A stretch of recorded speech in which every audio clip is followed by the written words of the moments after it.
Hello friends, once again you are most welcome on my YouTube channel study and motivation. और आज है 5 दिसंबर 2019 और 5 दिसंबर 2019 से संबंधित सारे महत्वपूर्ण करंट अफेयर्स पर हम इस वीडियो के दौरान चर्चा करेंगे। और दोस्तों, वीडियो के अंत में मैं आपसे एक क्वेश्चन भी पूछूंगा जिसका आंसर आपको मुझे मेरे कमेंट बॉक्स में लिखकर भेजना होगा। और दोस्तों, पिछले वीडियो में जो क्वेश्चन मैंने आपसे पूछा था उससे भी हम वीडियो के अंत में आपसे डिस्कस करेंगे।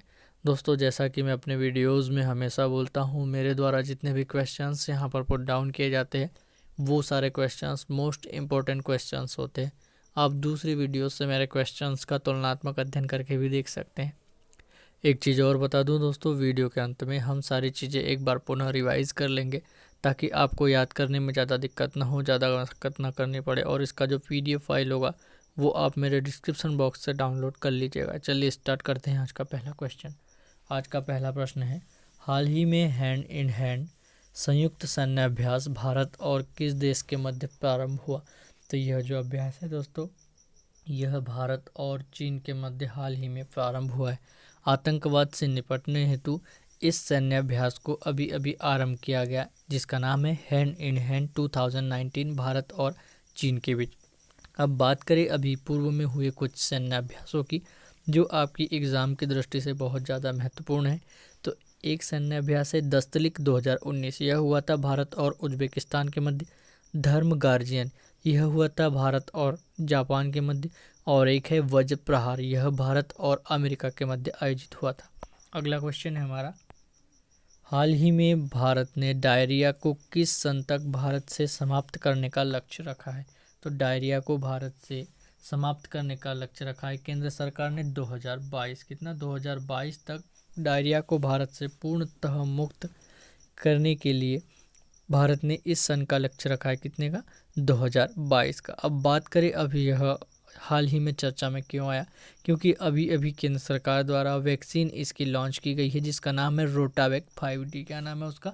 रोटावेक 5D। तो आपको क्वेश्चन ऐसा भी पूछा जा सकता है कि रोटावेक 5D अभी हाल ही में किस रोग के निवारण हेतु लॉन्च की गई? ठीक है, तो क्या नाम है उस वैक्सीन का? रोटावेक 5D। दोस्तों, इसे याद रखने का तरीका ये है कि डायरिया जो है एक वायरस जनित रोग है जो कि रोटा वायरस से ही होता है, इसलिए इसके वैक्सीन का नाम ही रोटावेक 5D है। अब बात करें इस वैक्सीन का अनावरण किसने किया, तो इस वैक्सीन का अनावरण हमारे वर्तमान राष्ट्रपति वर्तमान उपराष्ट्रपति एम वेंकैया नायडू के द्वारा किया गया। अगला क्वेश्चन है हमारा, हाल ही में विश्व मिट्टी दिवस कब मनाया गया? तो विश्व मिट्टी दिवस मनाया गया दोस्तों 5 दिसंबर को। कब मनाया गया? 5 दिसंबर को मनाया गया विश्व मिट्टी दिवस। अब बात करें विश्व मिट्टी दिवस की, तो इसे मनाता है FAO यानी कि फूड एंड एग्रीकल्चर ऑर्गेनाइजेशन। क्या है FAO का full form? Food and Agriculture Organization, जिसकी स्थापना हुई थी 16 अक्टूबर 1945 को। चूँकि फूड एंड एग्रीकल्चर ऑर्गेनाइजेशन की स्थापना 16 अक्टूबर को हुई थी, इसलिए 16 अक्टूबर को वर्ल्ड फूड डे यानी कि विश्व खाद्य दिवस मनाया जाता है। दोस्तों, इसका मुख्यालय कहाँ पर है? इसका मुख्यालय है रोम में, जो कि कहाँ पर स्थित है? इटली में स्थित है। अब बात करें दिसंबर के इम्पोर्टेंट डे के बारे में, तो 1 दिसंबर को मनाया गया था विश्व एड्स दिवस। 2 दिसंबर को मनाया गया अंतर्राष्ट्रीय गुलामी उन्मूलन दिवस। 3 दिसंबर को मनाया गया दोस्तों अंतर्राष्ट्रीय दिव्यांग दिवस। 4 दिसंबर को मनाया गया भारतीय नौसेना स्थापना दिवस। अगला क्वेश्चन है हमारा, हाल ही में भास्कर मेनन का निधन हो गया, वे कौन थे? दोस्तों, Bhaskar Menon press trust of India के एक जाने माने पत्रकार थे। कौन थे? एक पत्रकार थे। ये जो पिक में आपको दिख रहे हैं यही है भास्कर मेनन, और अभी अभी हृदय से संबंधित कुछ बीमारी के कारण इनका देहांत हो चुका है। दोस्तों, ये PTI के एक पत्रकार थे। तो बात करें प्रेस ट्रस्ट ऑफ इंडिया की, तो इसकी स्थापना हुई थी 27 अगस्त 1927 को। इसका मुख्यालय है नई दिल्ली में, जबकि विजय कुमार चोपड़ा अभी वर्तमान में प्रेस ट्रस्ट ऑफ इंडिया यानी कि PTI के नए अध्यक्ष हैं। अगला क्वेश्चन है हमारा, हाल ही में भोपाल गैस त्रासदी की 35वीं बरसी मनाई गई। यह घटना कब घटी थी? यह घटना घटी थी दोस्तों 2 से 3 दिसंबर 1984 यानी कि 1984 में। जब भी यह घटना पूछी जाती है दोस्तों, इसके जो सन होते हैं बहुत ही आसपास दिए जाते हैं, इसलिए आप ऑप्शंस पर ज़रूर गौर कीजिएगा। दोस्तों यह घटना कब हुई थी? 2-3 दिसंबर। और दोस्तों यह 2-3 दिसंबर इसलिए कही जाती है क्योंकि 2 दिसंबर को स्टार्ट हुई थी और 12 बजे के बाद तक चली थी, इसलिए इसे 2-3 दिसंबर के बीच की घटना कही जाती है। और कब है इसका सन? 1984 की। तो हुआ क्या था दोस्तों, यूनियन कार्बाइड इंडिया लिमिटेड नामक कीटनाशक निर्माता कंपनी थी जिससे कि मिथाइल आइसोसाइनेट नामक गैस के अत्यधिक रिसाव के कारण वहाँ पर ऑफिशियल तौर पर देखा जाए तो 3787 लोगों की मौत हुई थी, जबकि यदि हम इसको ऑब्जर्व करें इथिकली तो इसमें 16,000 से 30,000 के बीच लोग मारे गए थे। ये आंकड़े ऑफिशियल नहीं है, इसलिए आप 3787 ही याद रखें।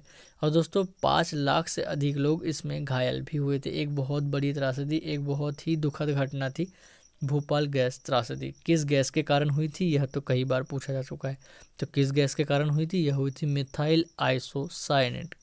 अगला क्वेश्चन है हमारा, हाल ही में पृथ्वीराज सिंह रूपन किस देश के नए राष्ट्रपति बन गए हैं? पृथ्वीराज सिंह रूपन हाल ही में मॉरिशस के नए राष्ट्रपति बन गए। कहाँ के? मॉरिशस के। क्या नाम है उनका? पृथ्वीराज सिंह रूपन। किस देश के राष्ट्रपति बने? मॉरिशस के। अब बात करें दोस्तों मॉरिशस की, तो मॉरिशस की राजधानी है पोर्ट लुइस, यहाँ की मुद्रा है रुपया, और यहाँ के राष्ट्रपति तो अभी बताया पृथ्वीराज सिंह रूपन। लेकिन यहाँ के प्राइम मिनिस्टर यानी कि प्रधानमंत्री वो भी अभी अभी नियुक्त हुए। उनका क्या नाम है? प्रविंद कुमार जगन्नाथ। क्या नाम है? प्रविंद कुमार जगन्नाथ।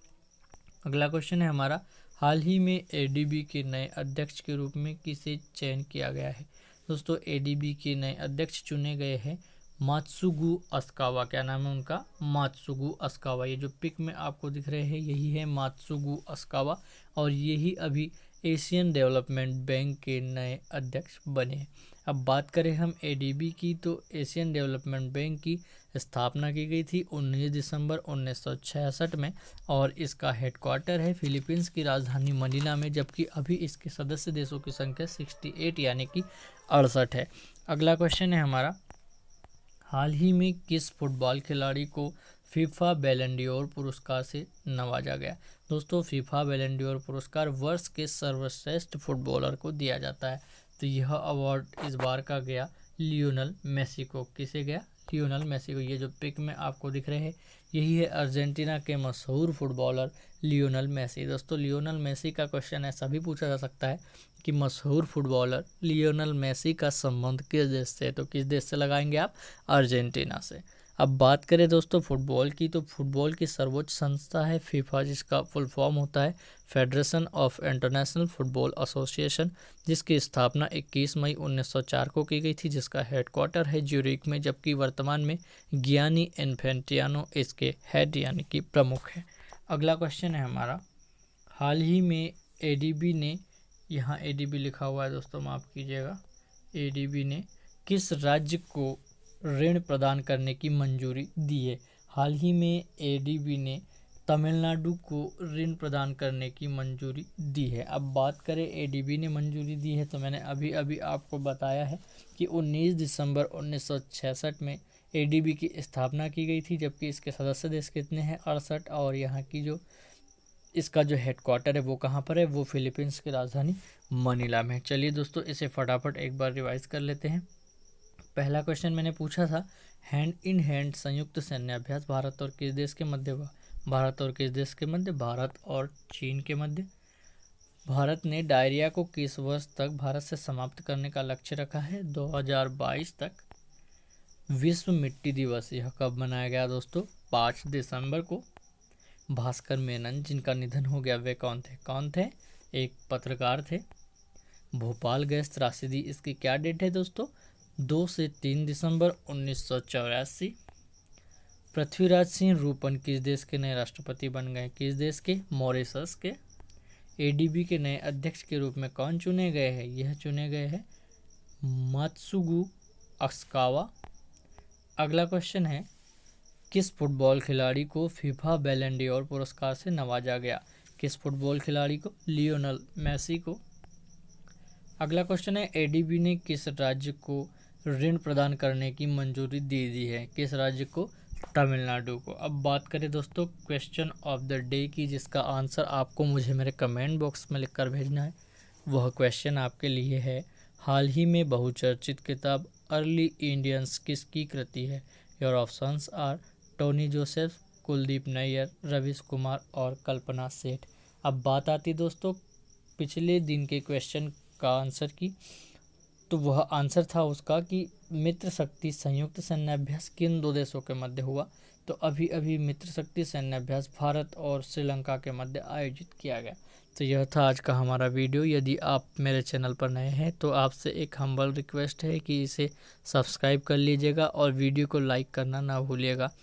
वीडियो के अंत तक बने रहने के लिए बहुत बहुत धन्यवाद। वीडियो से जुड़ी हुई कोई मॉडिफिकेशन यदि आप चाहते हैं तो आप अपना सुझाव भी दे सकते हैं। आपके सुझाव सादर आमंत्रित है, उन सुझावों पर अमल भी जरूर किया जाएगा।